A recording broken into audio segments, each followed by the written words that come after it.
Picture चालू करो बे। किसको दोगे? वोट जी जो कर मेरा बड़े जो छोटे हैं जिनसे जो मेरे बड़े हैं माँ बाप हैं दादा दादी हैं, ठीक है जी। मैं उनके साथ हूँ जी। इतने तेजस्वी लोग हैं हमारे पास। अच्छा, वो किसके साथ हैं? वो हमारे साथ हैं जी। कौन है आज? मोदी जी। मोदी जी कौन है? अभी तो पता नहीं है। ये चीजें देखता हूँ। मोदी जी कौन है नहीं पता? तो कौन बुलाया आपको? बोलिए ना जी। जी डराते हैं, बोलिए ना डराते हैं क्या? हाँ तो अच्छा, मोदी जी कौन है? मोदी जी नीतीश कुमार। मोदी जी नीतीश कुमार है जी हाँ। घूम फिर करके फिर तनाव आ गया। मोदी जी कौन पद पर है? फूल छापा। हैं? फूल छापा। वो तो फूल छपाई है, वो कौन पद पर है? देश के किस पद पर है? मत बोलिएगा लो आप लोग, किस पद पर? सर तो हम तो पता नहीं है, पढ़ा लिखा नहीं है। क्या करूँ मैं इसका? कौन बुलाया? आराम से, अब आ रहे हैं आपके पास। मोदी जी। कितना रुकना?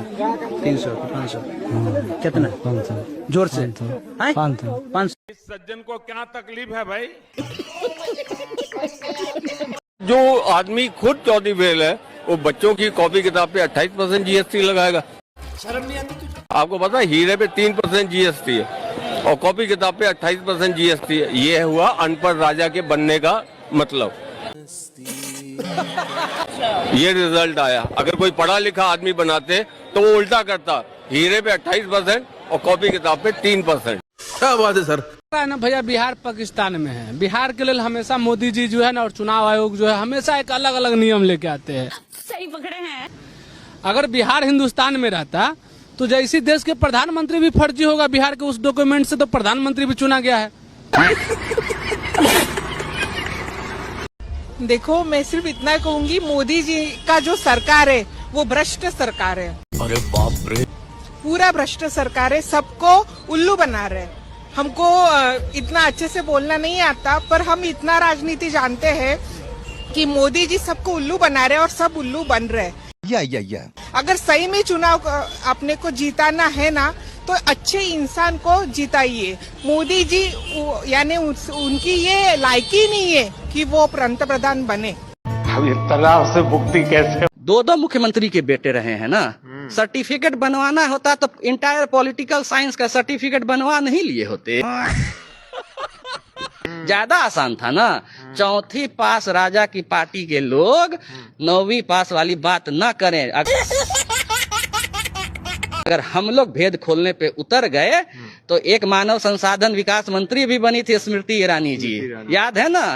कहाँ की अमेरिका की डिग्री लेकर आती थी और हर चुनावी हलफनामे में चेंज हो जाता था। कभी ग्रेजुएट रहती थी, कभी 12वीं पास रहती थी।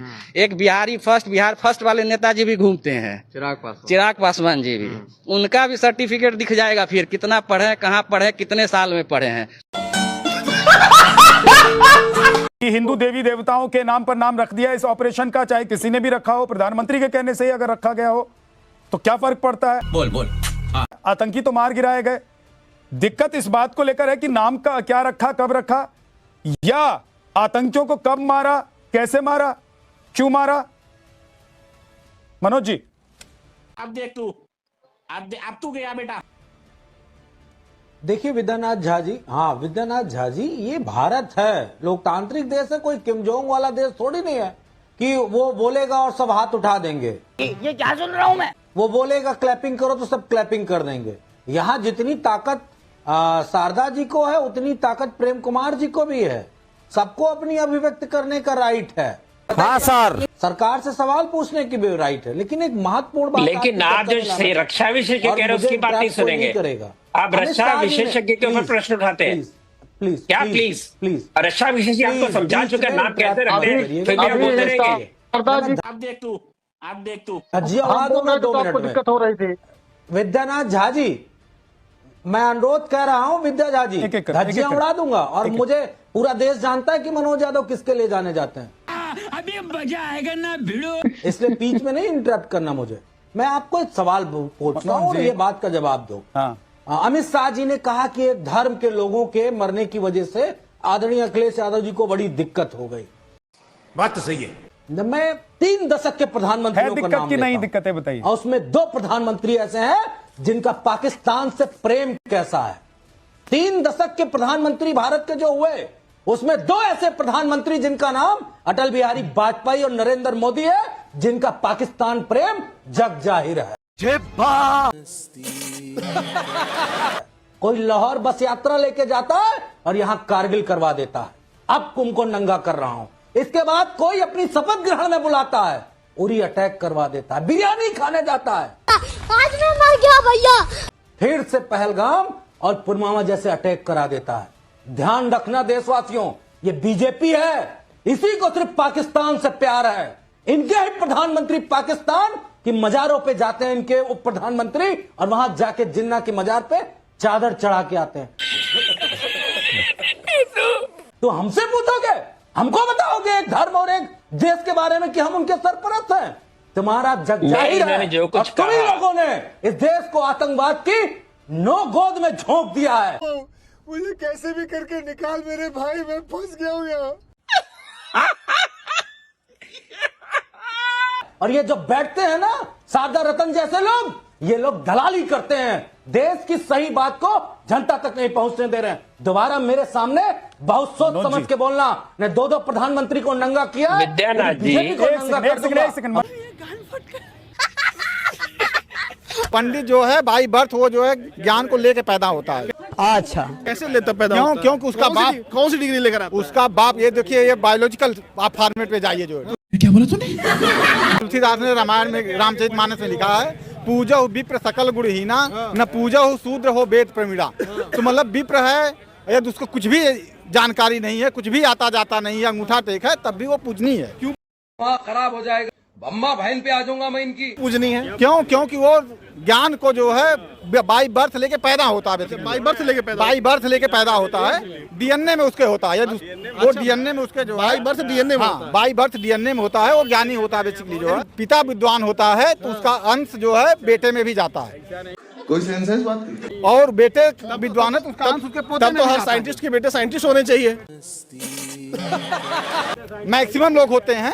आप बता दीजिए, किसी का कुछ कम लोग होते हैं, मैक्सिमम लोग होते हैं। आप हमें बता दीजिए। साइंटिस्ट को आप विद्वान नहीं कर सकते। आप क्या करूं मैं इसका? क्या करूं? मार भी नहीं सकता। आपको क्या लगता है साइंटिस्ट को विद्वान कहते हैं? कौन होता है विद्वान? जेम्स वाट जो है विद्वान होता, जेम्स वाट विद्वान होता तो क्या विद्वान क्या होता है? विद्वान क्या होता है? अंडे पे बैठ जाता है। विद्वान क्या होते हैं? विद्वान जिसको भी आप परिभाषा आप कर रहे हैं अपने हिसाब से, जो है कौन होते हैं विद्वान आपके हिसाब से? विद्वान का मतलब होता है जिनको समाज का ज्ञान होता है बेसिकली। समाज का जिनको ज्ञान होता है, सामाजिक ताना बाना का ज्ञान होता है, वो विद्वान होता है। तो दलित को भी होता है ज्ञान। सही पकड़े हैं। ताना बाना का दलित को थोड़ा कम होता है। कैसे कम होता है? कौन सा आपके पास थर्मामीटर जिससे नाप लेते हैं? और साइंटिस्ट ब्राह्मण होना चाहिए फिर तो। देखिए, हर साइंटिस्ट की बात मैं नहीं कर रहा हूँ, समाज की है, मोस्ट ऑफ द साइंटिस्ट और जो टॉपर्स होते हैं। बता दीजिए। अच्छा चलिए, आप बताइए 10 साइंटिस्ट ब्राह्मण का नाम। इसका आंसर तो नहीं आता मुझे। आपको पता है? आप 5 दलित का नाम जानते हैं? 5 यादव का नाम जानते हैं? हम तो कह रहे सारे लोग विद्वान होते हैं, कर्म से विद्वान होते हैं। लेकिन ये कह रहे हैं ब्राह्मण जन्म से विद्वान होता है। तो मैं कह रहा हूँ 10 साइंटिस्ट का नाम बता दीजिए। 3% पे है, आरक्षण नहीं है, टॉप पे है। साइड आप होइए, देखिए मार हो जाएगा। है ना, ब्रेन के कारण ना। आप नाम बता दीजिए ना। ब्रेन के कारण ना। नाम बता, ब्रेन के कारण ना। नहीं बता पाएंगे ना। मैं एक बात जरूर कहूंगा कि आज जितने वक्ताओं की मैंने बातों को सुना, मुझे ऐसा लगा कि हिंदुस्तान का इतिहास 11वीं शताब्दी से शुरू होकर 1947 पे आके खत्म हो जाता है। उसके अलावा हिंदुस्तान का कोई इतिहास है ही नहीं। और यह ऐसा इसलिए है क्योंकि हिंदुस्तान को धर्म की नजर से देखने की कोशिश की जा रही है, उसके आधार पर राजनीतिक रोटियां सेकी जा रही हैं। हाँ सर। हिंदुस्तान का इतिहास 5000 साल बल्कि उससे पुराना इतिहास है। आज जरूरत इस बात की है कि हमारे देश के विद्यार्थियों को बताने की जरूरत है कि इस देश के अंदर दलितों के साथ किस तरीके का व्यवहार किया गया। नंगा करके नहला रहा है। उनको क्यों, उनके बारे में चर्चा क्यों नहीं होती है? छुआछूत क्यों था? वो कौन समाज था जो छुआछूत कर रहा था? वो कौन समाज था जो दलितों को दलित मान रहा था? वो कौन समाज था? उनके प्रति कौन लोग प्रायश्चित करने के लिए तैयार हैं और ओपनली कहने के लिए तैयार हैं कि हाँ, हमारे समाज ने दलितों को इंसान नहीं समझा? वो कौन लोग थे जिन्होंने उनके कमर में झाड़ू बांध दिया कि अगर ये चलेंगे और अगर इनके पीछे अगर कोई दूसरी ऊंची जाति का आदमी चढ़ेगा तो उसके बाद वो अपवित्र हो जाएगा। वो कौन लोग थे जिन्होंने गले में लोटा बांध दिया था और ये कहा था कि अगर थूकेगा तो जरूर अपवित्र हो जाएगी जमीन। तो इसके बारे में चर्चा नहीं होती, आपको कभी पढ़ाया नहीं जाता। तुम्हें शर्म है कुछ? नहीं। आपको भगवाकरण के नाम पे, तमाम चीजों के नाम पे किया जाता है। वो कौन लोग थे जिन्होंने पुष्यमित्र शुंग के नाम पर बौद्धों का बड़े पैमाने पर उनका कत्लेआम करवाया? वो कौन अजातशत्रु था जिसने अपने बाप का कत्ल किया था? वो मुझे अपने घर जाना है। वो कौन था इसके बारे में आपको नहीं बताया जाता। वो कौन थे? बाबा साहब अंबेडकर के बारे में क्यों नहीं बात की जाती? बाबा साहब अंबेडकर के बारे में, उनके इतिहास के बारे में क्यों नहीं बात की जाती? उनको क्यों बड़ौदा में जब वो गए डिफेंस सेक्रेटरी बनकर तो उनके बाद उनको घर से बाहर क्यों निकाला गया? उनका सामान क्यों बाहर फेंका गया? बोलना भी हूँ क्या करिए बोल। क्योंकि आज इतिहास पर एक खास समाज, एक खास तबके का कब्जा है जो दलितों और पिछड़ों के बारे में सोचना नहीं चाहता। घूम फिर करके फिर तनाव आ गया।